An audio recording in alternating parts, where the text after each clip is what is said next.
സ്ക്രീനിൽ കാണുന്നത് question number 12 from 2025 J advanced paper 2. വായിച്ച് തുടങ്ങുമ്പോഴേ മനസ്സിലാകാം അത് ഗ്രാവിറ്റേഷൻ ചാപ്റ്ററിലെ ക്വസ്റ്റ്യൻ ആണ്. ഓൾമോസ്റ്റ് സ്ട്രൈറ്റ് ഫോർവേഡാന്ന് പറയാം when you complete the reading. There is a geostationary satellite above the equator. It's orbiting at a fixed distance R1 from the centre. അപ്പോൾ അതിൻ്റെ ഓർബിറ്റിൻ്റെ റേഡിയസ് R1 തന്നിട്ടുണ്ട്. എ സെക്കൻഡ് സാറ്റലൈറ്റ്, മറ്റൊരു satellite is orbiting in the equatorial plane. അതേ പ്ലെയിനിൽ തന്നെയാണ്, in opposite direction. That's A point. Equatorial എർത്തിൻ്റെ സ്പിന്നിനനുസരിച്ചിട്ടാണെങ്കിൽ ഇതതിന് ഓപ്പോസിറ്റായിട്ടാണ്. And that is at a distance R2. അതിൻ്റെ ഓർബിറ്റൽ റേഡിയസ് R2 ആണ്. R1 and R2 are orbital radius such that R1 is 1.21 R2. That means R1 geostationary satellite ഓർബിറ്റാണ് large, the other one is smaller than that.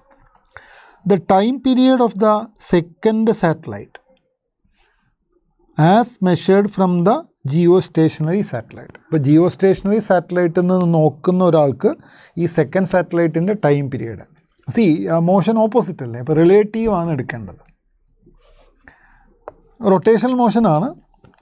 So velocity of the second satellite with respect to the first one എടുക്കേണ്ടത്. Angular velocity of second satellite with respect to first one, ω2 with respect to 1. ഇത് since they are in the opposite direction it will be equal to ω2 plus ω1 in magnitude. Okay, not in direction, in magnitude. ഇതാണ് basic point.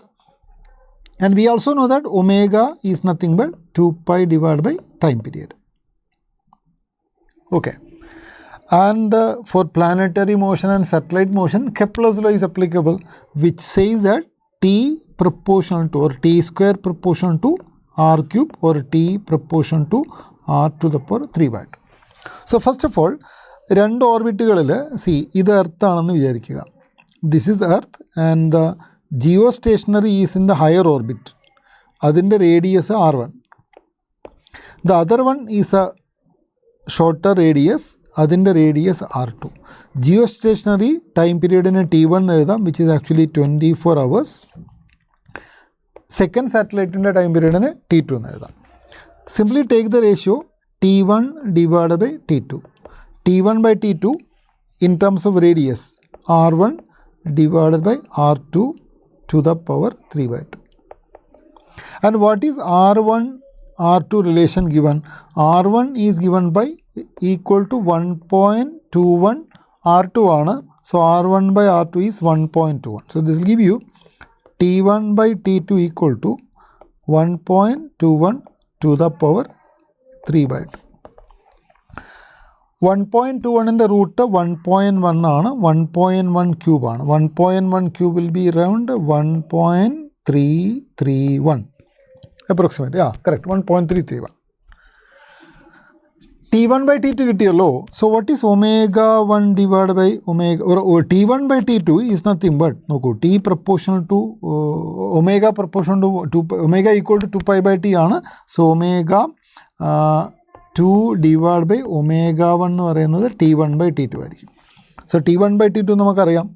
T1 by T2 is given. So ω2 by ω1 equal to T1 by T2 ആണ്. അത് എത്രയാ? 1.331 ആണ്. So what is ω2? That is 1.331 ω1 ആണ്. Now we need the time period. Angular velocity നമുക്കറിയാം, relatively angular velocity ω2 plus ω1 ആണ്. ഇവിടെ എഴുതിയിട്ടുണ്ട് relatively. What is the time period? The displacement is 2π. The effective time period, the final time period, relative time period, T of the second satellite with first one will be equal to 2π divided by ω21 ആയിരിക്കും, which is 2π divided by ω2 plus ω1. Clear? ശരി, അടുത്തത് 2π divided by ω2 and ω1. We want that in terms of 24 hours. Answer അങ്ങനെയാണ്. 24 hours എന്ന് പറഞ്ഞാൽ T1 അല്ലേ. അപ്പോൾ T1ൻ്റെ ടേമിൽ answer വരണമെങ്കിൽ we will reduce this to ω1. So instead of ω2 we will write 1.331 ω1 plus omega 1. This gives you 2 pi divided by 2.331 omega 1. Okay. Now final answer പിന്നെ 24 divided by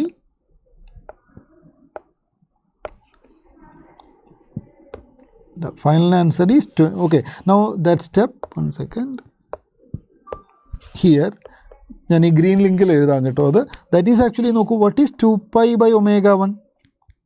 2 pi by omega 1 എന്ന് പറയുന്നത് ആദ്യത്തതിൻ്റെ time പീരീഡിൽ. അപ്പോൾ this is actually T1 divided by 2.33 and this T1 geostationary ആയതുകൊണ്ട് അത് 24 hours ആണ്. 24 hours by 2.33. This is given as 24 by P. So what is the value of P? That is equal to 2.331. Since you need only 2 decimal places, this will be equal to 2.33. ഇത് straight question ആണ്. Relative velocity use ചെയ്തിട്ടുണ്ട്, പിന്നെ Kepler's law use ചെയ്തിട്ടുണ്ട്. Otherwise വേറെ technically ബുദ്ധിമുട്ടൊന്നുമില്ല, conceptually ബുദ്ധിമുട്ടില്ല, straight ഫോർവേഡാണ്. Thank you so much.